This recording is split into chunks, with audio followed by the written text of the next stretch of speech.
Good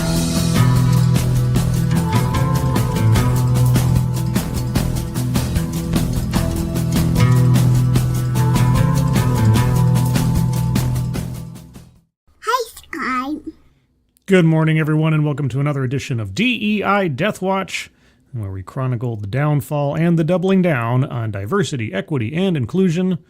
Hope everybody's doing well this morning. Quick note to those of you live in the chat, let me know if my sound is okay. I was having some microphone troubles on an earlier stream. StreamYard reset a whole bunch of settings. I got a Microsoft update. I don't know if something's gone goofy, so if I'm too hot on the mic, so to speak, or too loud, let me know. I'll try to adjust it. If I sound okay, that's great, but apologize for anybody listening early if I happen to be off the scale, as it were. But before I get into today's stories, who's joining me on this beautiful Friday morning? Keeverdam, good morning, and thank you, Keeverdam, for providing the link to the Give, Send, Go to Chad and his family. Our friend on Twitter, Lamented Guide, asked that his friend Chad and his family's Give, Send, Go be posted. Guys, Chad and his family are being forced out of their home in the next less than a month, I suppose it is. And if they don't get some support in the near future, they may end up homeless. That would be bad. So if you can take a look at that, if you're able to donate, please consider doing so. But even if you can't, if you can share that out on social media, that would be appreciated. So thank you for that ahead of time. And thank you, Keeverdam, for providing the link. The Alexander, good morning. Kiro Soldier, good morning. Corey Suzuki, hello. Kirsten Scholl over on the X Machine, good morning. Andy Masterson, the Toy Master, good morning, Andy Masterson. Hope you're doing good. Hope you're having a good Friday. Nice to see you. We haven't been on a stream in a while. We got to end up on a stream. I got to have you on or something. Do a TEDx or just hang out or something sometime. We'll figure that out. Found. Good evening. Good morning to you.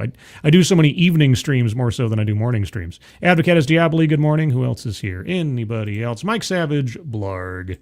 And to anybody else I missed or is lurking or is in the future, good morning. I'll say more hellos as people might pop in. But let's get into today's stories, because a whole lot's been going on, especially in the realm of education. University of Michigan shutters its flagship diversity program.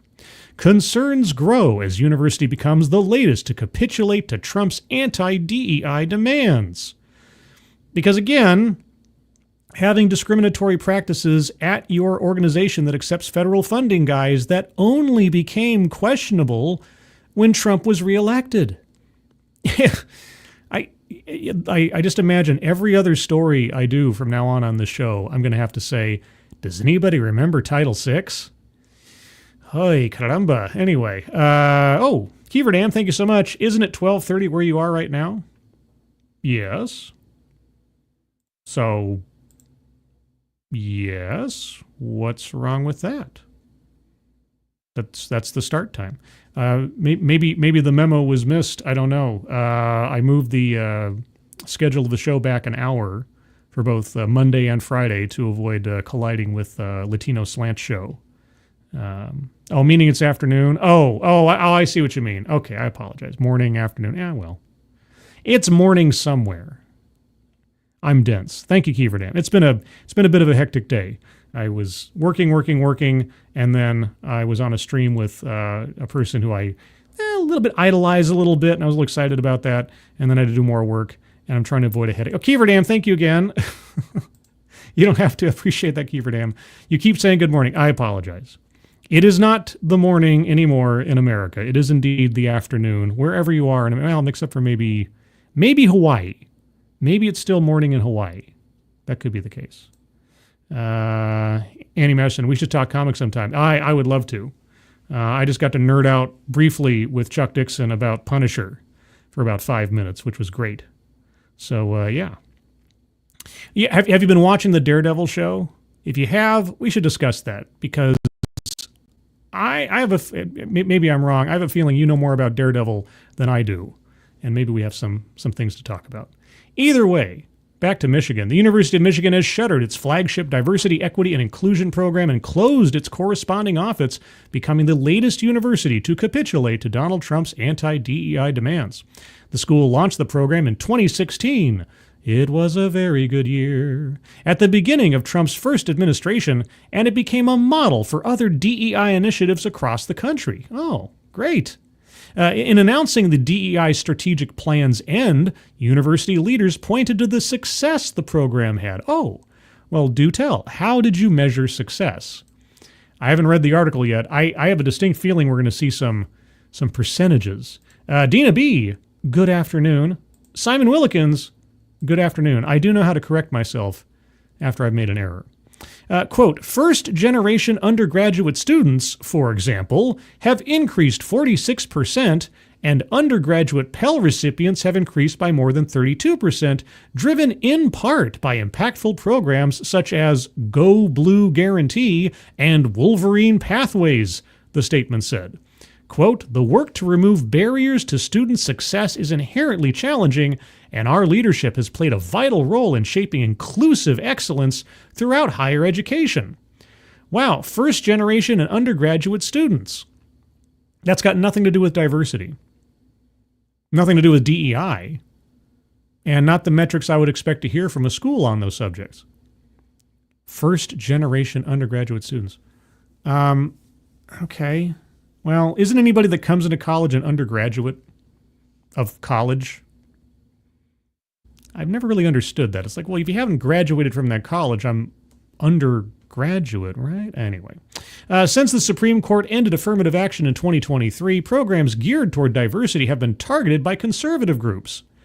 Yes, because there's no more protection, even rhetorically, for such things. Affirmative action should have ended 40 years ago.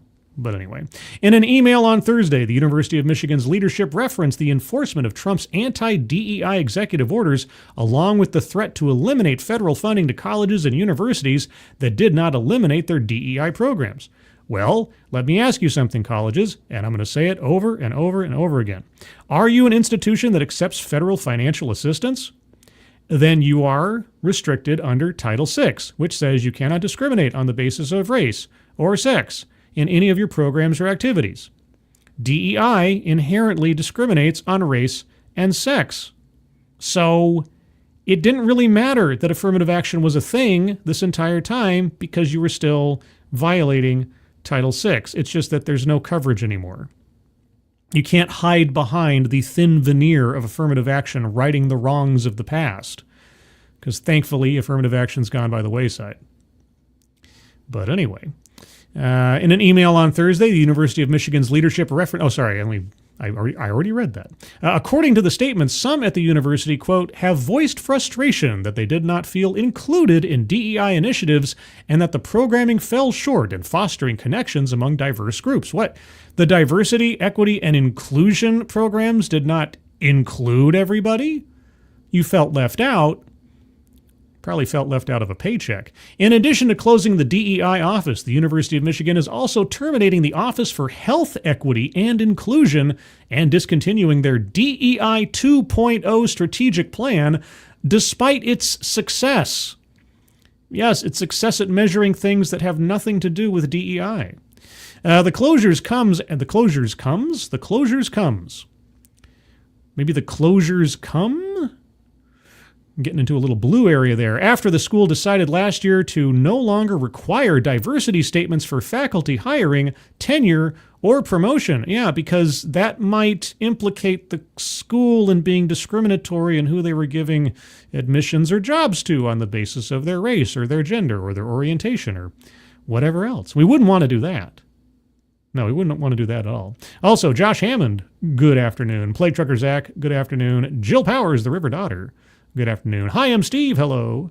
And Dina B, hello. The lovely Sherry, unlike all those other Sherrys. Hey, didn't I see a grok version of you as a Tim Burton character on Twitter today? I don't want to sound creepy. I think Culture Casino or somebody retweeted that out. I just see your avatar. Maybe my memory's failing me. If I'm wrong about that, pardon me. I might be all over the place. Oh, yes, that was you. Okay. I'm glad my early onset Alzheimer's has not hit me completely yet. The university said that it will now focus on student-facing programs because DEI didn't face students, including expanding financial aid, maintaining certain multicultural student spaces, and supporting cultural and ethnic events on campus. Okay, I'm sorry to keep diverting here, but I keep getting shades of other things that I've become knowledgeable about over the years. And that is what California and colleges therein have been doing since 1996, because, sorry for repeating myself to those of you who are veterans of the channel, back in 1996, California surprisingly outlawed affirmative action. Even though affirmative action was still a thing nationally otherwise, California as a state outlawed it. And so colleges and universities, ever since 1996, have done everything but the kitchen sink, actually probably including the kitchen sink, to find a way to still maintain their quotas for getting students into their campuses on the basis of their race or gender without technically violating the law. And California has really become a model over the last couple of years for other colleges who are looking to try to get around the Supreme Court's decision to effectively outlaw affirmative action nationwide. There were several articles I read where universities looking to California as a model as to how to proceed. It sounds like University of Michigan is trying to do something similar. How can we still promote DEI without technically promoting DEI? Because here's the thing, multicultural student spaces. Read Title VI. It is very plain language, and there's no cover anymore from affirmative action. If you discriminate on the basis of race in any of your programs or activities while accepting a single cent or more of federal funding, you are violating the law and putting your receiving further federal money at risk, which is exactly what's happening here. They still want to push the envelope. I hope that the people in charge don't let them get away with it. Quote, "These decisions have not been made lightly," university leadership said in a statement announcing the changes. Quote, "We recognize the changes are significant and will be challenging for many of us, especially those whose lives and careers have been enriched by and dedicated to programs that are now pivoting." Yes, those of us who have grifted off of DEI the last 8 or 9 years or more, yeah, it's going to be a tough thing to try to justify our budgets. The university's decision was met with immediate concern. Quote, "The federal government is determined to dismantle and control higher education and to make our institutions more uniform, more inequitable, and more exclusive," says Rebecca Modrak. Modrak sounds like the name of an evil wizard from like a sword and sorcery novel or something. The chair of the faculty senate wrote in an email to colleagues about the decision. Quote, "They are using the power of the government to engineer a sweeping culture change change towards white supremacy." Lady. Really? Where? Where in anything that Trump has laid down did it say, "Thou shalt only admit white students to your college. Thou shalt only allow white organized organizations into your college"? Unfortunately, University of Michigan leaders seem determined to comply with federal law and to collaborate with the Civil Rights Act in our own destruction, unquote. Our own destruction.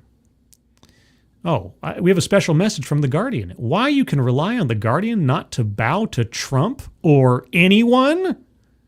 Well, aren't you a British publication? I mean, don't you have like a king? I hope you appreciated this article.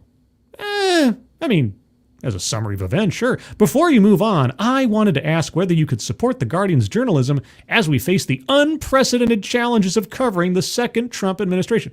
You know, the unprecedented challenges you'll face is the number of clickbait stories you're going to have just getting people to click on Trump stories. Just like the media had during the entirety of the Trump first administration and when he was out of office. I don't think you have to worry. You'll get your ad. You'll get your ad revenue. I promise. I promise, Guardian. Good gravy. So University of Michigan was our first contender in the wonderful world of the DEI purge. Who would be next today? Well, let me tell you, It's the University of Utah. Trump administration cuts University of Utah funding that institute used to research health disparities, citing DEI. Used to. Okay. Used to, not used to. Used to. Oh my gosh. Funding was cut? Oh boy. Some of the University of Utah researchers had been studying how best to care for critically ill babies in rural communities. Is that how you're classifying it? It didn't have anything to do with race. Others were focused on reducing the disproportionately high rates of skin cancer in those same remote areas. Oh, so you guys were just focused on class is what you were focused on. Really? Was it class? Additional projects were researching brain injuries in combat veterans, guys. We're not even talking ERGs, but got to put veterans in there to try to, soften the blow of what else we were doing. Because DEI and getting rid of DEI is really after veterans, as we all know. How cancer affects those living in poverty. Oh, and why cardiovascular disease is more prevalent among black individuals. Oh. Well, I know why. I've been told this on a TEDx before. I think I titled it something like the most malicious of malpractices or something. Anyway, do you know what causes an increase in cardiovascular disease amongst black individuals? I've been told this by several people, including a TEDx. Racism. No, I am not kidding. You might think I'm being glib or something when I say that. No, I am serious.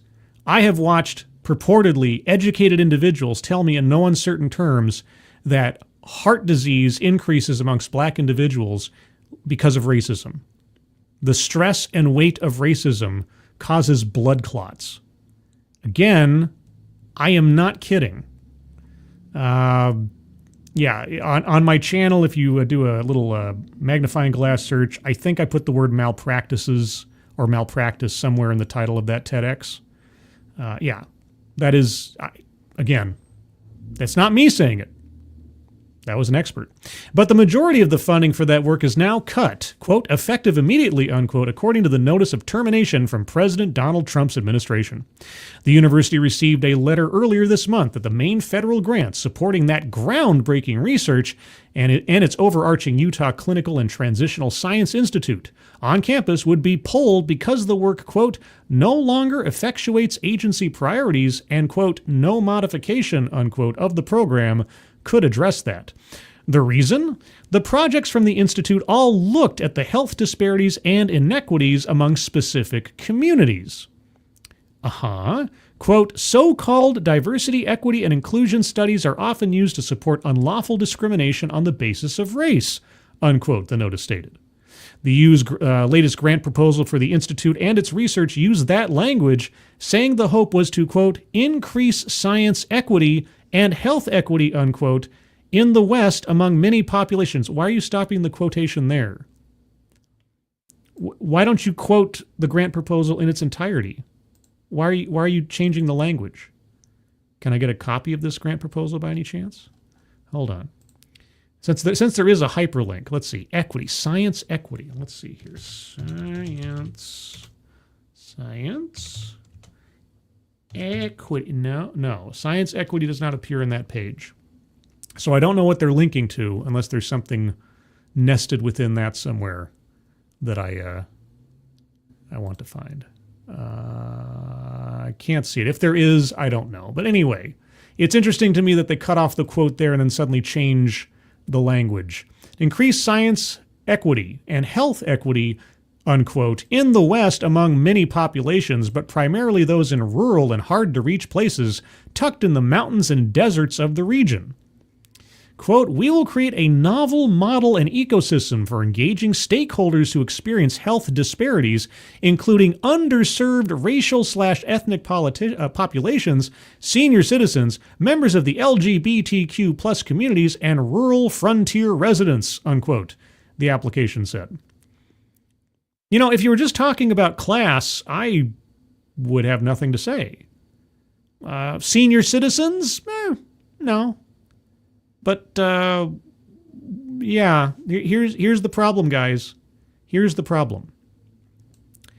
Underserved, which means specific and exclusionary. LGBTQ+. Again, read Title VI. Read the simple language of Title VI. I know it seems very restrictive, but here's the thing. If you think it's too restrictive, call your congressman. You know, maybe it is. I don't know. Maybe there's an argument that Title VI is too restrictive when it comes specifically to educational and research institutes. I don't know. Maybe there is an argument for that. Maybe an exception needs to be made. But unless or until you change the law or have your congressman do it for you, that's it. And you knew that going in. Still tempting fate. The school was granted $38 million for the work in 2023 as part of a 7-year award. Wow. It has received about $11 million of that in the first 2 years. It's now on the list of more than 300 grants canceled by the U.S. Department of Health and Human Services and the National Institutes of Health for being DEI related as President Trump pushes to gut those initiatives in higher education and in other efforts nationwide. Emily Hilliard, a spokesperson for the Federal Health Department, told the Salt Lake Tribune on Tuesday that the agency wants to return the, quote, tradition of upholding gold standard, evidence-based science, unquote. Quote, it's important to prioritize research that directly affects the health of Americans, unquote, she added in an email. Quote, we will leave no stone unturned in identifying the root causes of the chronic disease epidemic as part of our mission to make America healthy again, unquote, a variation of Trump's Make America Great Again campaign slogan. Thanks. I appreciate that clarification. The termination is the latest from the president to target and cut research, with a previous move to reduce how much universities could receive to cover overhead costs, such as for equipment and building maintenance. That cut has been paused under a temporary restraining order from a federal judge. A lot of things are being temporarily restrained by a federal judge lately. The operative word there, of course, is temporary, because unless you can find something that says he can't do it, it'll pass. And I've said before, I'm fine with Trump testing the boundaries of executive power and even ticking people off with as much power as the executive has, because then maybe somebody will do something to rein it in ahead of a future president doing something even wackier, in their opinion or someone else's. But, as I've said before, the likelihood is probably zero. You know why federal judges keep doing things like this, temporary restraining orders or injunctions and such? It's because the actual politicians, the legislators, that conceivably have the power to try to change the law and rein in the executive, they won't. Why won't they? Because they want those toys too when they get their person at the wheel. So pay attention to what politicians do regarding complaints of Trump's power executive exercising rather than what they say. Just saying. Quote, this is a critical infrastructure grant for the University of Utah, unquote, said Aaron Rothwell, the vice president for research at the U, during an online discussion with faculty Tuesday.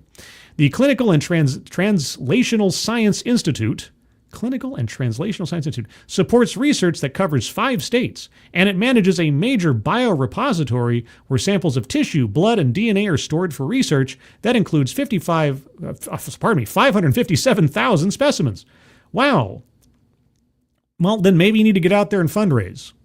Or, I know, this is a crazy idea, maybe you need to vet your programs and grant requests ahead of time to make sure they comply with federal law before you set everything up to rely on them. I know, it's a crazy idea. Especially since affirmative action, in particular, has been nothing since June of 2023. But of course, Title VI has been around since '64. So, researchers and physicians conduct hundreds of clinical trials there too. Last year, those included nearly 7,000 patients hoping to find a cure. A cure for what? Okay. University looks at bridge funding. Aha. The institute will not immediately shut down due to the funding cut, said Julie Kiefer, the university's spokesperson for research. But pulling the grant threatens how long the institute can continue its research into the future, which is why the school is appealing it. Okay, appeal it, but also consider you may want to revise your budgetary priorities and even cut those that don't comply with federal law. Just a thought. The U's Clinical Institute has existed since 1965, when it was originally funded by the National Institutes of Health, a national effort in 2008 under the National Center for Advancing Translational Science to fund similar work at universities across the country, boosted the Utah Center, and it has led research in the West since then. in the West. Okay. It's now one of 60 institutes in the country focused on translational science. Okay. What is translational science? Give me which aims to directly apply research from laboratory work to the bedside of patients by overcoming barriers that might prevent care. Like extensive trials? This seems like cutting out a bunch of safety steps. I mean, don't get me wrong. If somebody said tomorrow, we have a cure for Alzheimer's, you take this one pill, you'll never get Alzheimer's, I'd be like, I want that pill right now. But then if I'm told it hasn't gone through any rigorous trial studies or long-term effect studies or anything like that, I might say, well, maybe I don't want to effectively become a lab rat. Maybe it's more complicated than that, but this definition of translational science makes me feel like you're just trying to turn endpoint patients into lab rats. Am I wrong about that? Okay, I probably am. I'm just an English major after all. Well, I have a degree. I'm not currently an English major. I actually have a diploma. I swear I do. Kiefer said the institute currently receives 6 grants. The largest of those was terminated by the Trump administration. The school will continue to operate on $14 million in grants that remain online at this point. University President Taylor Randall, almost said Tony Randall, I'd be like, Tony Randall, told faculty Tuesday during the online discussion that he is working with the state's federal congressional delegation so that they, quote, understand what's at stake, unquote, in cutting research funding for research institutions. So far, he said, they've been receptive. Quote, there's enough uncertainty that we're going to have to work together to be very, very creative, he said. So find loopholes and skirt around the restrictions? That's what I'm hearing.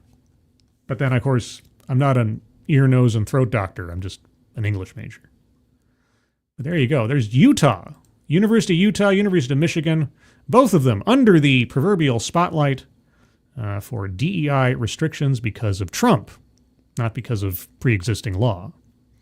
Let's see. Advocates Daily. Translational science is the process of taking something from theory to practice, I believe.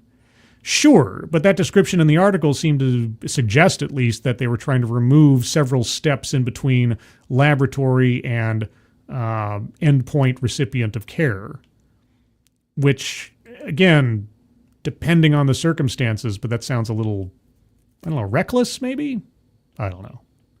Maybe there's something else going on. Plague Trucker Zach, what are these people doing that $14 million isn't enough money for research? Well, I mean, it depends on the research and everything else. I mean, $14 million in today's economy, especially when you're talking about cutting edge science and stuff, doesn't necessarily go a long way.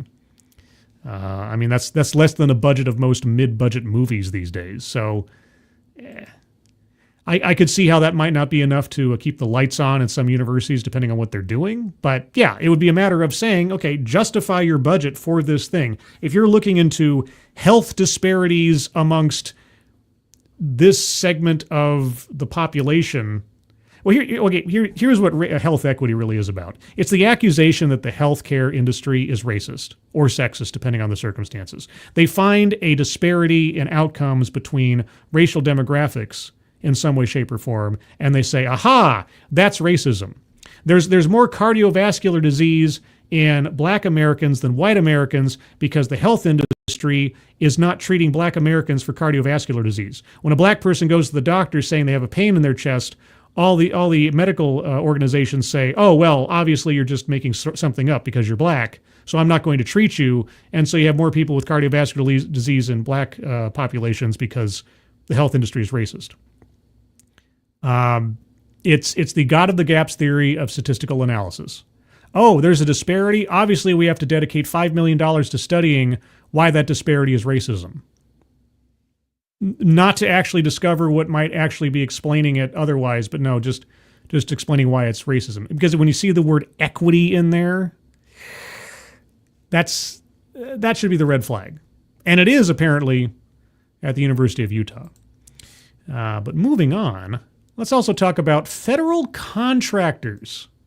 This is something else that, and not only in the case of the federal contractors, but sort of vendors in general in corporate America for the last, 9 years or so. And that's giving preference to contractors on the basis of the appearance or personal lifestyles of the owners of said organization. Trump administration takes DEI battle to federal contractors. The Trump administration said it would review the civil right plans previously submitted by federal contractors to assess whether the contractors should be investigated or penalized for discriminatory employment practices. The move, announced by the new head of the Office of Federal Contract Compliance Programs, is the latest salvo in President Trump's effort to eradicate quote-unquote illegal diversity practices within the government and the corporate world. Shortly after taking office, Trump revoked a 6-decade-old executive order that required federal contractors to proactively root out discrimination on the basis of race, sex, and other characteristics. Oh, well, wait a second. I hate to tell you this. You don't need that executive order because Title VI. You know what was in that executive order that they never mention? Codifying affirmative action across the board. And what did the Supreme Court just say about affirmative action in 2023? Oh, yeah, it violates the Title VI and the 14th Amendment. So he was getting rid of a contradictory and superfluous executive order. And by the way, it's an executive order, not a law. It had been supplanted by laws and other things that had been passed since then. So every time they bring that up, I'm just like, what does that have to do with anything? Title VI still exists and was reinforced by the Supreme Court in 2023. Title VII has always existed. And so what are you complaining about? I don't understand it.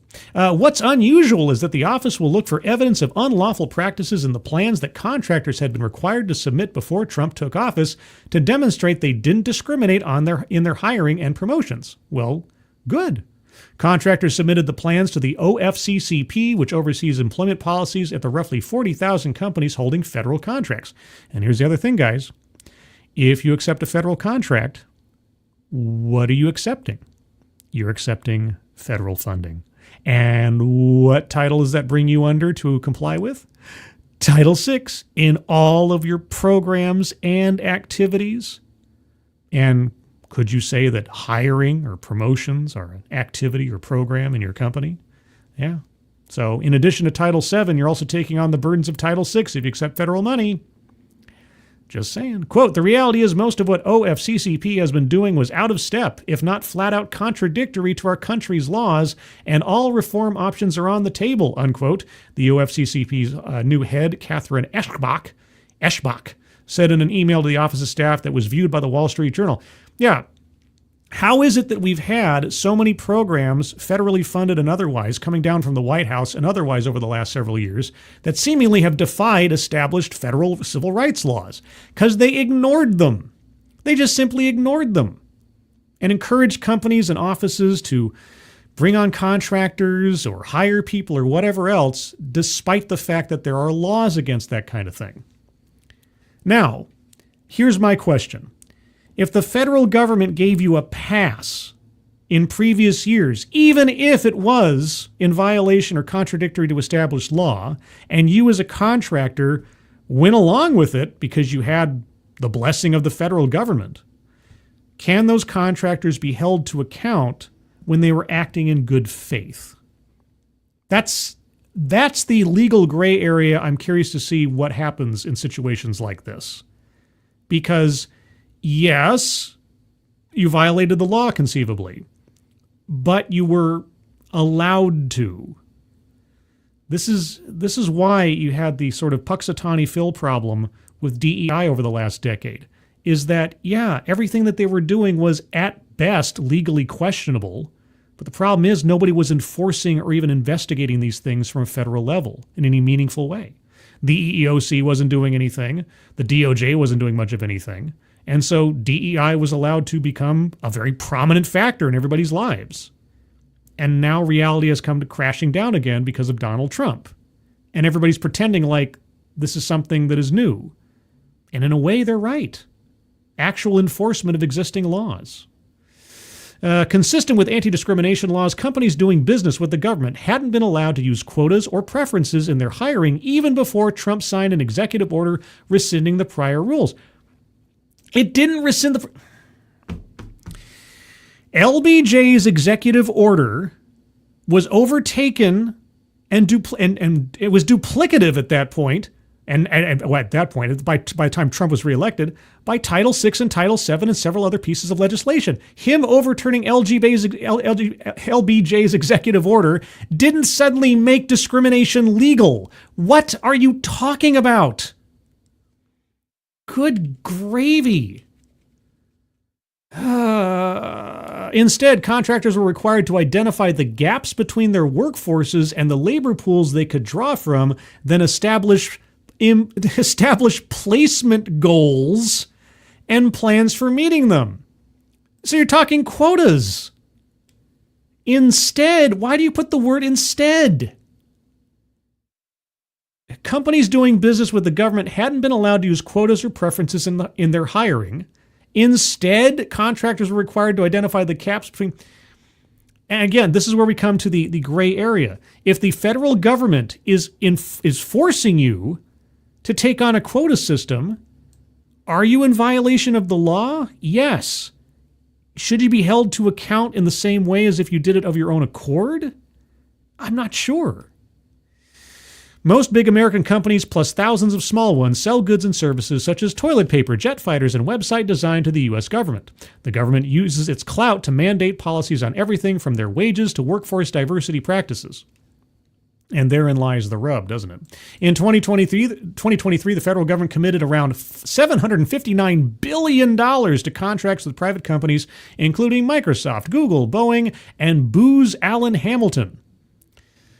At the end of a long workday, I appreciate nothing more than a Booz Allen Hamilton. Okay. Also, this is why Microsoft, Google, and Boeing as well, and other companies are really speed running their changes in their DEI practices because, they've been pushing diversity, equity, and inclusion stuff for years now, and they all accept federal money. A complicating factor for employers now is that programs once deemed legal, they were never deemed legal. It's just that the illegality of them was overlooked. That's the difference. This is so frustrating to read.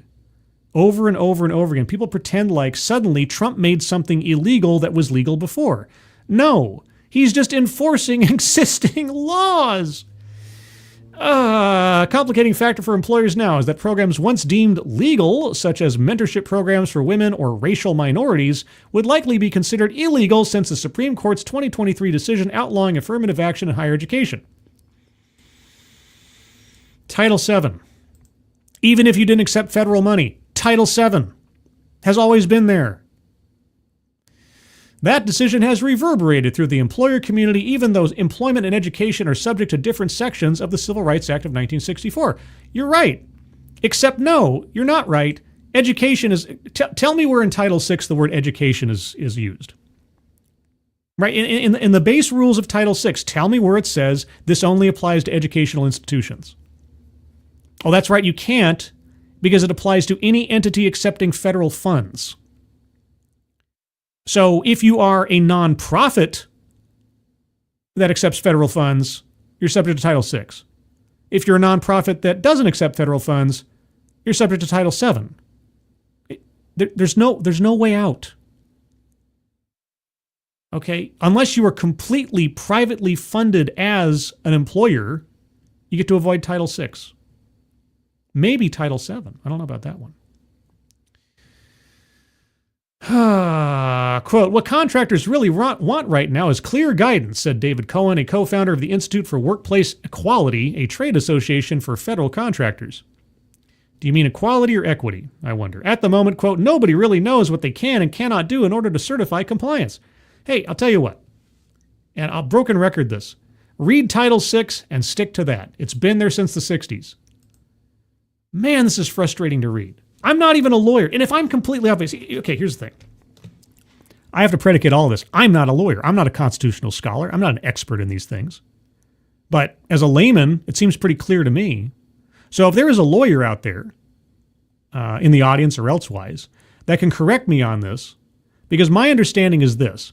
The laws that have prevented this kind of activity have been there since the get-go. It's just that they have not been enforced.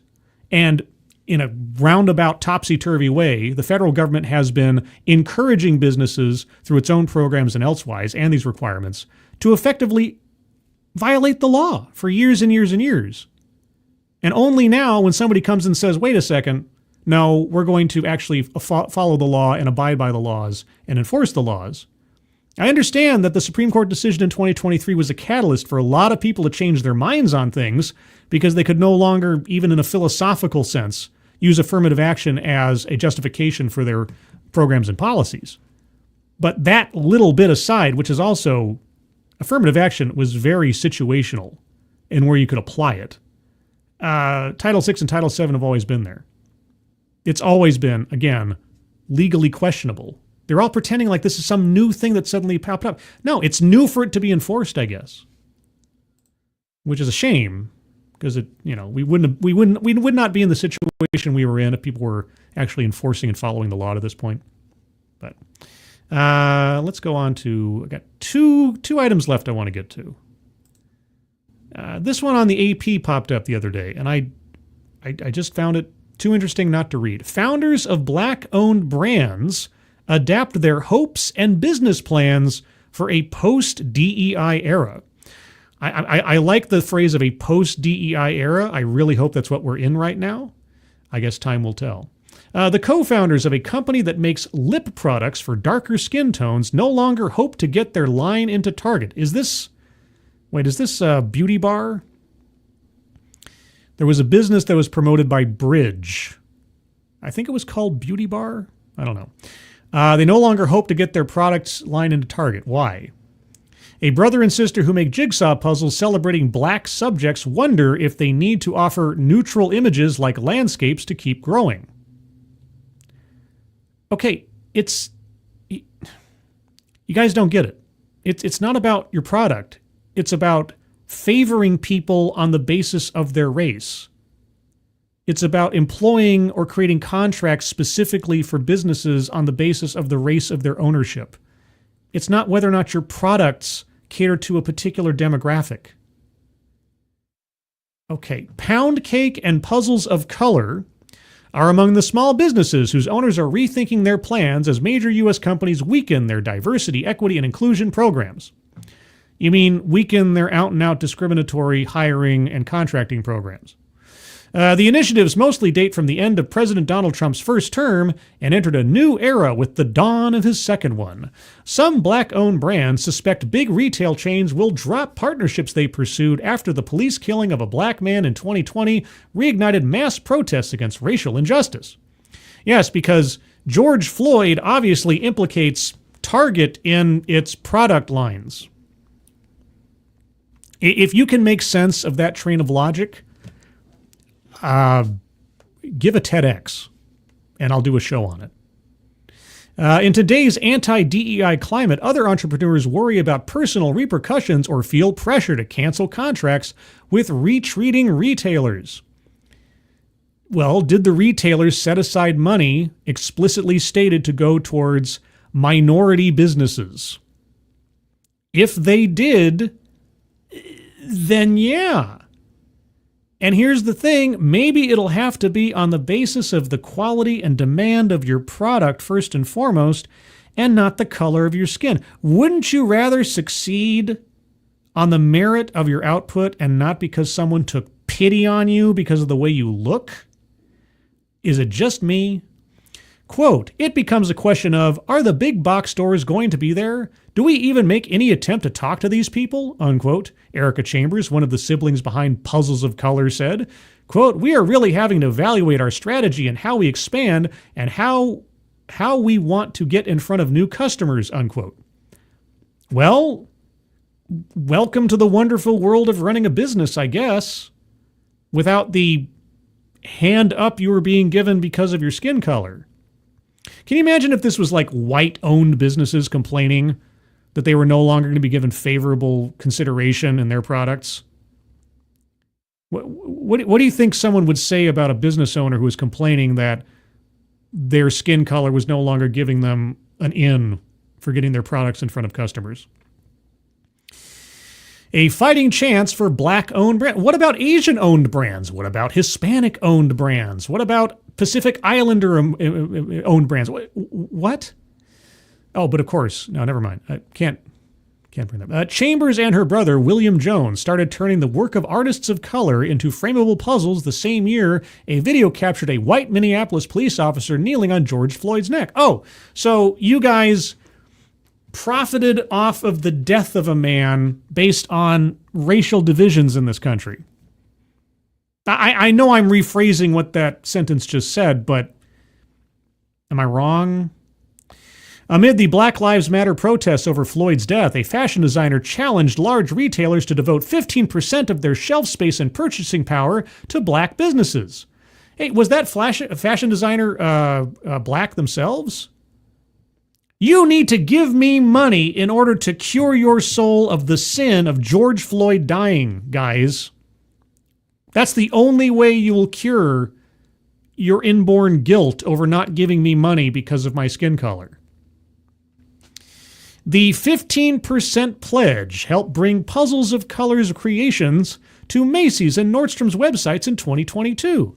Oh, okay, so Nordstrom's and Macy's took pity on you for your skin color. All right.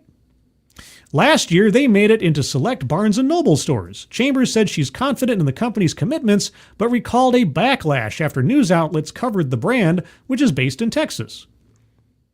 Oh, backlash? Well, I thought you wanted exposure. Quote, it does make us think about how we envision ourselves as far as the safety of not wanting to be attacked because some people are very vocal about being anti-DEI, unquote, Chambers said. Vibrant depictions of black women account for many of her and Jones's puzzles. The pair figured they needed to provide more abstract designs for certain Barnes & Noble locations to give Puzzles of Color, quote, a little bit of a fighting chance. You mean you need to diversify your product line? Okay. Discontent over corporate diversity. The first prominent names in U.S. retail to end or retail. Pardon me. Let's try that again. The first prominent names in U.S. retail to end or retool their diversity program surfaced last summer amid threats of legal challenges and negative publicity from DEI critics or defenders of civil rights law, however you'd like to state it, who argue that setting hiring, promotion, and supplier diversity goals for underrepresented groups constitutes reverse discrimination. It doesn't. It doesn't constitute reverse discrimination because there's no such thing as reverse discrimination. There's just discrimination. It's just putting someone ahead of the game because of their race or their gender. It doesn't matter which quote-unquote demographic you're aiming toward benefiting. It's just discrimination. Also, diversity goals, those would be quotas. Quotas based on race, primarily. Think about that for a second, if you will. After Trump won a second term in November, Walmart joined the corporate pullback. Target's suspension of its comparable DEI targets in January stung Black and LGBTQ plus customers harder, largely because they regarded the Minneapolis-based company as more of a natural ally. I regarded you as more of a federal law violator. How dare you reverse that trend? The company said it would continue working with a diverse range of businesses. I can believe that. Philadelphia-based Pound Cakes co-founders Camille Bell and Johnny Velasquez said they don't think they would agree at this point if the retailer offered to stock their lipstick and lip oils. Quote, Target would have been a great boost to our business's growth, Velasquez said. We'll just find it elsewhere. Well, that is your prerogative. Sure. If you don't want to work with that business anymore because they're not being reflexively nice to you because of what you look like, then okay. Take your products elsewhere. I mean, if the products have a consumer base that is willing to uphold it, then you're fine. There you go. Advocates Diablo. No business is your ally. They just want your money and will tell you anything to get it. Yeah.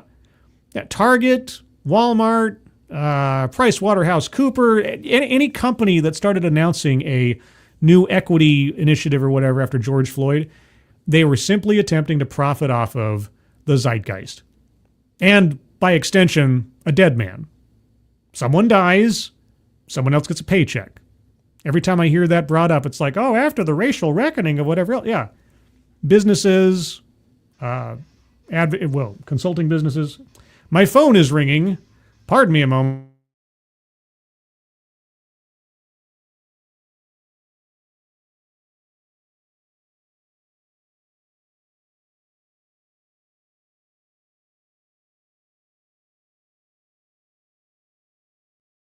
Oh, yes. Hello, Sister Scribe.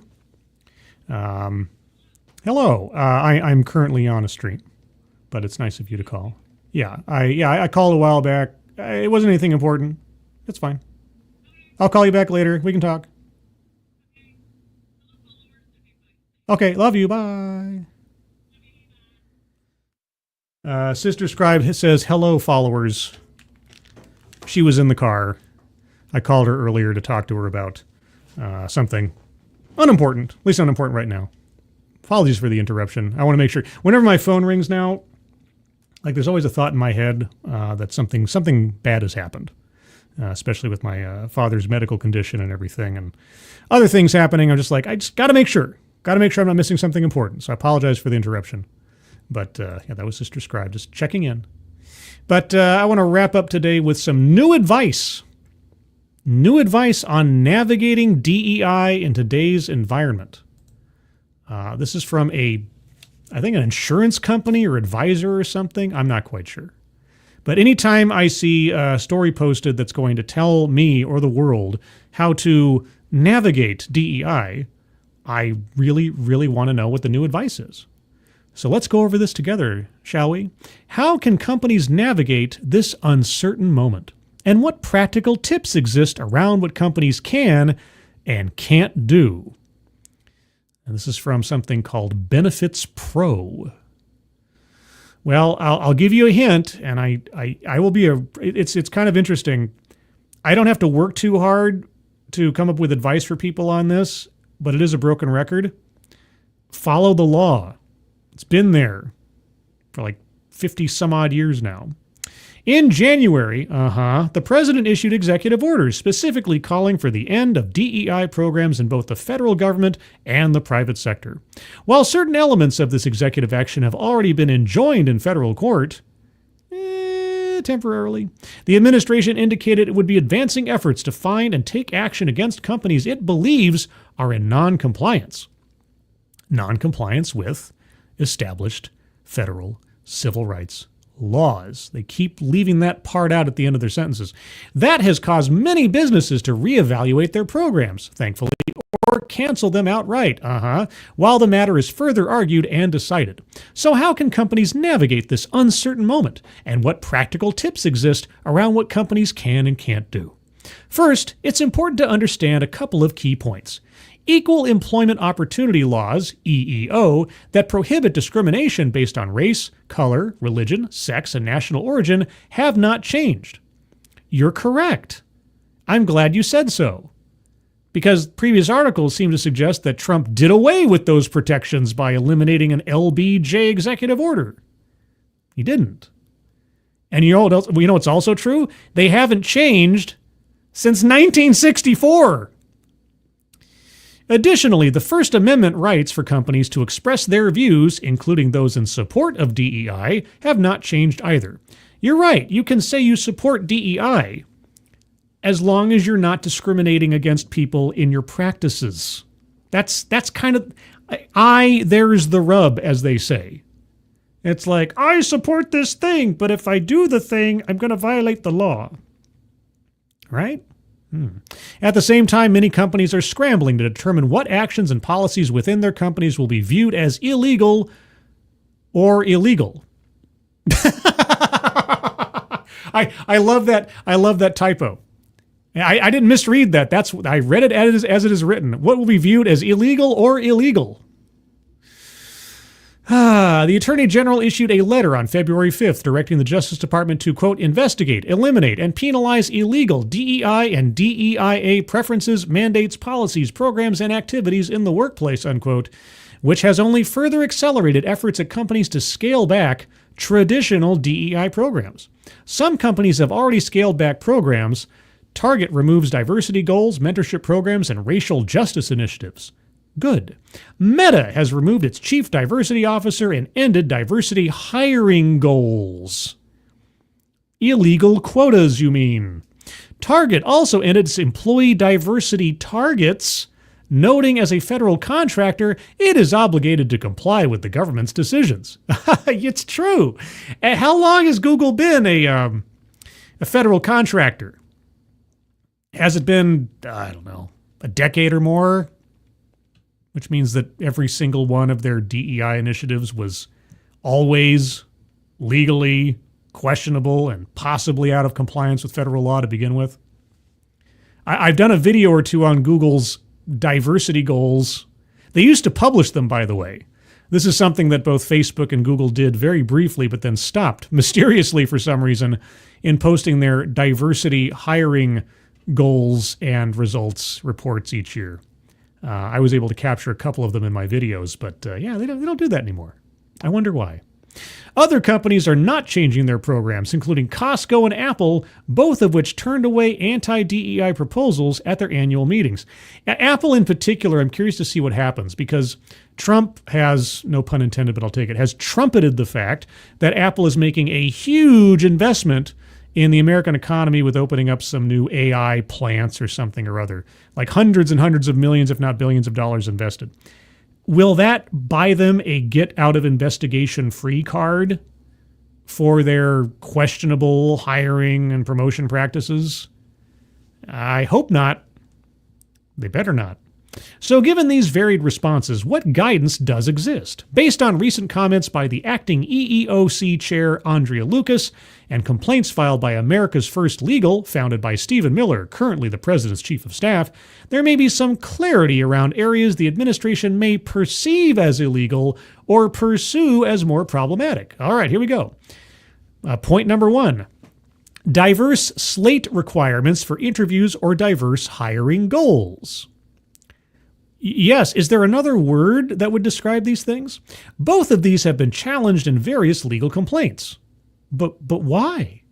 Diverse slate goals, such as the NFL's Rooney Rule, requiring a certain number of diverse candidates before a coach job is filled, could come under fire for creating illegal preference or opportunities. Could? Well, if you define for me what constitutes a diverse candidate versus a non-diverse candidate, I guess we'd have to put that up against existing federal civil rights laws. Does diversity, I don't know, include race or gender by any chance? And if so, then yes. It might be an illegal preference or opportunity. Diversity hiring goals are not quotas. I'm going to love this. Do tell. Diversity hiring goals are not quotas, which are already illegal, but put targets in place for diverse hiring and thus may face legal challenges as well, as they provide what the administration may feel is preference based on gender or ethnicity. How? It's not a new headache I have in reading something like that, but it just continues to cause a syntax error in my mind. If diversity constitutes race, gender, and orientation in nearly every instance I've ever seen it used in the context of DEI, and you have a goal based around race, gender, or orientation, how is that not a quota? How is that not illegal discrimination? Well, because they just say it isn't. The cognitive dissonance of this argument is encapsulated in this one sentence. It's gaslighting in its purest sense. Diversity hiring goals are not quotas, which those are already illegal, but rather they put targets in place for diverse hiring.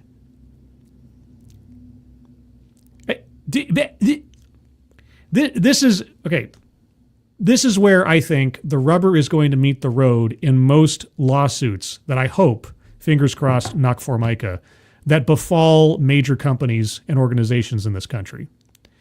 this attempt to say that reality is not actually reality, I cannot wait for this to go before a judge, an actual judge of sound mind and not an activist that has to look at someone making this argument and laugh in their face at this. I mean, it's not even a feeble attempt at trying to dodge the reality of the situation. It's just changing 2 or 3 words and saying it's a completely different thing. It's not. Next point, professional development programs, mentorship programs, apprenticeship programs that target certain groups, you mean demographics, training programs, mentorship programs, and other programs that are designed to advance careers or skills for a particular minority or sex, I wonder what that sex might be, may also be challenged. As well they should be. A recent Supreme Court decision, Muldrow v. City of St. Louis, made it easier to challenge these programs in court. Good. Next point, training programs or networking groups, do you mean employee resource groups, on gender or race-based issues may also face challenges if they result in what the administration feels are unfair opportunities or preferences. Well, if you have a group within your company or organization that is exclusively for people on the basis of their gender or their race, again, I would point you to Title VII and or, depending on the circumstances, Title VI.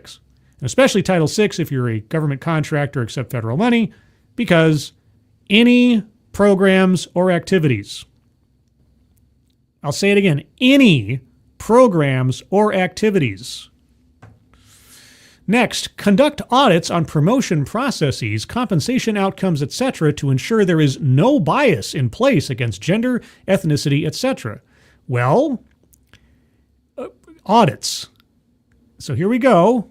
Are we talking about an actual finding of discrimination taking place in your organization on the basis of gender or race or something? Or are you simply finding a disparity between these things and different demographics and determine that there is racism, sexism going on, and then you artificially raise or lower people's outcomes to balance out, which is unfair against the individual, never mind the demographic. Is that it? Many companies do these today, and there are practices that can likely be continued. It all depends. How are you making your decisions? On merit or on fear of being called an ism? Next, create more standardized approaches to ensure fairness. Standardized interview questions, for example, are shown to eliminate bias, create a more fair and common comparison set for all candidates. Sure, if you ask everybody the exact same question, regardless of what they look like, fine. Now, whether or not you're lowering or raising your standards to include more people or demographics you feel would pass those questions easier than others, well, that's a whole other question.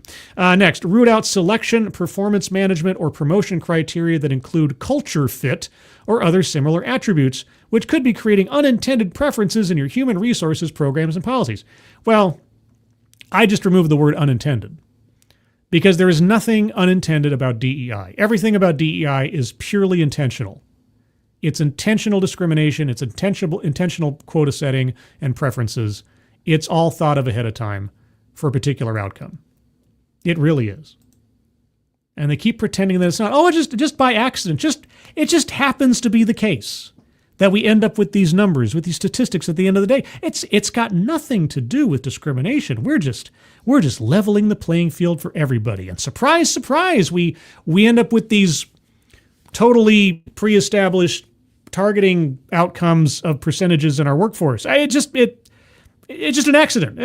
We just have an aspirational goal of having an exact or parity statistic between the genders in our boardroom.